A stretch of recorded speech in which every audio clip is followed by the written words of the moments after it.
Good morning and welcome to another one of my videos. It's been a little while since I made a video, mainly because it's been a combination of me being sick, not having a lot of time, and a little bit of laziness in between all of those. Today I am going to do a quick flip through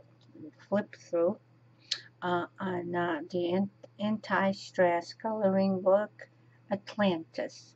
No, this is not from the movie Atlantis. That's the first question I get when I told my daughter about it. The first question was, "Oh, is that from the movie?" And I said, "No." Well, actually, at the time, I didn't know.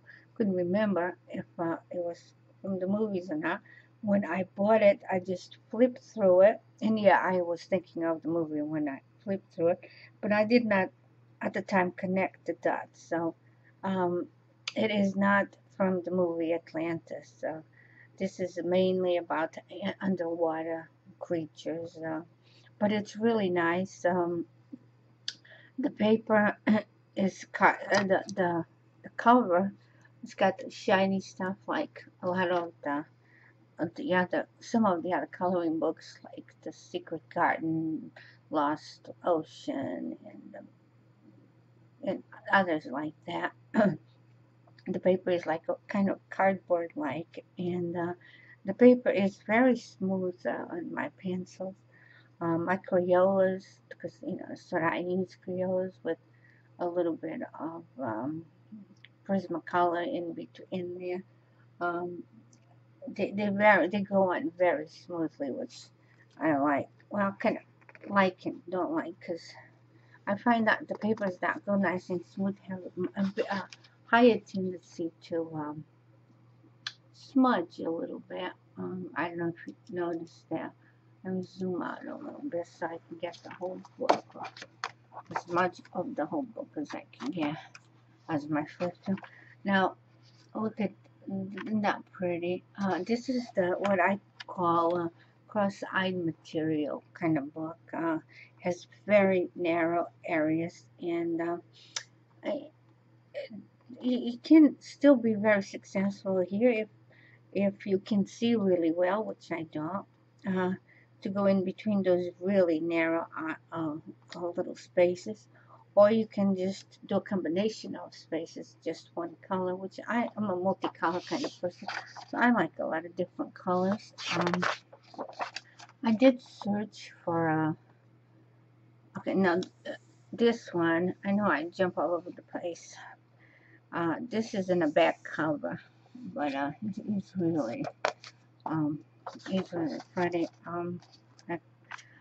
Some more fishies, and it's nice book. It's got a lot of, and here is where I had a hard time, because I just can't see it. Because maybe it's a combination of the lines being light compared to the really dark lines, and the places being so tiny. But one of the things that I noticed too is some of these go on and on forever until they go right into the background, and that's where I have a problem, because then you have to make a decision to where to end it. Like, see over here, this right there, this go with the slash lines. I don't know if you can see it or not. See if I can focus it there. See that? It just goes right into the background. So if you color that, you have to decide where to end it or to blend it in. But because I don't do backgrounds, that makes it a little harder to do that to my satisfaction. But I'm sure I'll find a way, because some of these creatures are really pretty and detailed and everything. And I do like detailed stuff. It's just, just that's not ending in, I like when the drawings have a line that ends, that surrounds it, not, no ending kind of thing. I haven't found any bleeding on the two. Look at the jellyfish. Not pretty? I really like this. See if I can focus to show you the detail in this thing. Let's see. Yeah. See if it'll focus. Come on, camera, focus. Maybe if I do it flat. No, I ain't gonna do it. Maybe. Oh, there you go. There you go. All right. But anyway, I mean, and you know,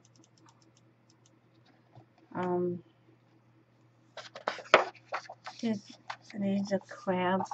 That's my crab. There you go. See, I really was happy. Now, see the crab, like over here, I had to decide where to end it because there's no line surrounding the whole body of the crab.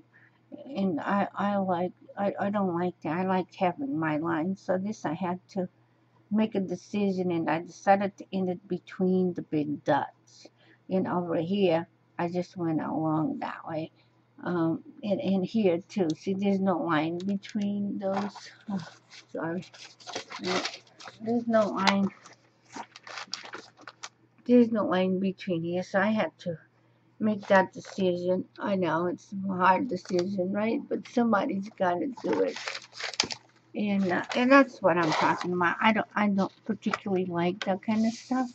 Well, that's not going to stop me from getting the book and enjoy coloring it, but it's not my favorite kind of thing. Now again, I used you can see the sparkles on this. I used my the Stedler Tri Plus Fine Line is a must. I mean, even those sometimes are not fine enough to go in between some of the lines that I have encountered in this book, especially in the stingrays that I'm doing. But anyway, it's a really nice book, and I did do a search for it on YouTube, and I couldn't find it. Well, I think this is an octopus. Isn't that pretty? Oh, look at the shell. See, that's another thing. You don't find a lot of, at least I haven't found a lot of books on shells. So that was another. I know what these things are, but they kind of look like jellyfish. I know they're not jellyfish, but they'll be cooked. Now, not all of them are cross-eyed material, but here's one. I mean, a seahorse. I love seahorses. When I was little, when we used to go to the beach, some of the beaches, you could actually find seahorses, dead seahorses, that came on shore with the tide, and it was a big thing. You know, Mama had them hanging all over the place. Anyway, look at this turtle. Isn't that pretty? I really, really like this turtle, which I'll probably do. It doesn't look like it's too bad. It's, oh, come on, camera. It's not going to focus. I apologize. It's trying. Okay, see. Oh, look at that. See? I actually got it to focus a little bit. But anyway, look at the detail in that. Now that's something. It doesn't look to be too bad of a cross-eyed material. So maybe you know. But you see, that's one of the things, problems. Excuse me. The problem that I have, excuse me, coffee time. Oh, man, no coffee. One of the things I have a hard time is deciding what to color next. So I have so many nice books, so many books with so many nice pictures. Here you go, musty horses.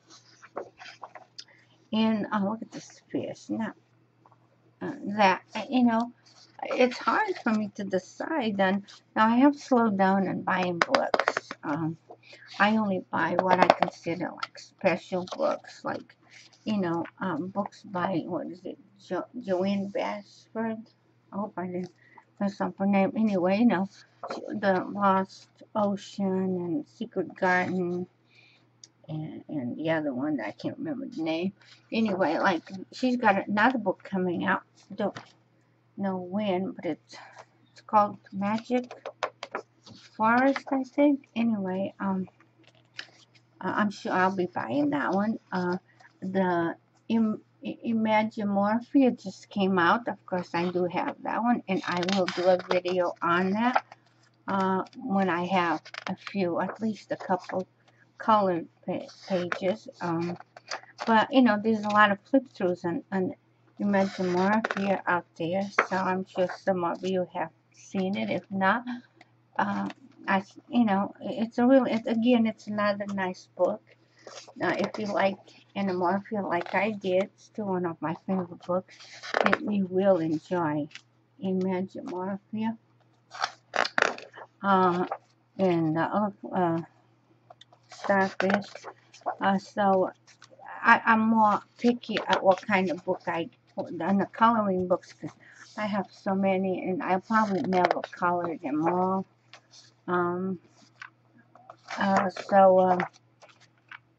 My biggest problem really is deciding first on a book, and then when I finally decide on the book that I'm going to color, the next hard part is deciding what to color in that book.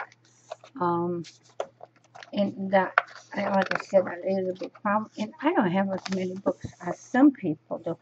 And this is, oh, no, it's not the end. And so it is. And see, you get a lot of different shells, something that I don't see a lot in any of my books that I do have. And I have a lot of underwater books now. And this is the cover that I showed you. You have, I think it was the first drawing that you get to color in a book. Excuse me. And that's it for this book. Again, you know, it's Atlantis, not the movie Atlantis. And it's a pretty nice book. It doesn't, I haven't, any of my markers that I've used or gel pens have bled through it. So that's a good thing. And well, if you enjoyed this video, please give me a like or subscribe. And until next time, you have a great day. And thank you for watching. Bye.